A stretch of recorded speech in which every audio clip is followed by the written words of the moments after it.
ඔයාලා දන්නවද සකුරුවක් හදන්නේ පුංචි අපිට පාඩමක් කියලා දෙන්න කියලා. මොකක්ද ඒ පාඩම? අනිත්‍ය. ඒ මොකක්ද? මේ ලෝකේ තියෙන හැමදේම වෙනස් වෙනවලු.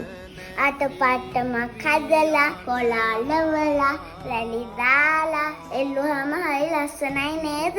ඒත් ඉතින් හැමදාම මම කියන නානයක් වැස්සට රැලි ගලවනවා අවුවට පාට වෙනස් වෙනවා. එතකොට මට හරි දුකයි.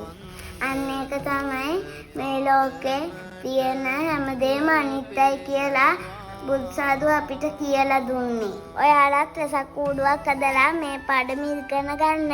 බයි බයි. ඉපදුණු සෑවොම යම් දවසක මිය යනවා. හටගත් යමක් දවසක නැති වී යනවා. බුදු කෙනෙකුටත් ලෝනියදම පොදු වෙනවා. ඇයි ආනන්ද ඔය තරමට වැළපෙනවා.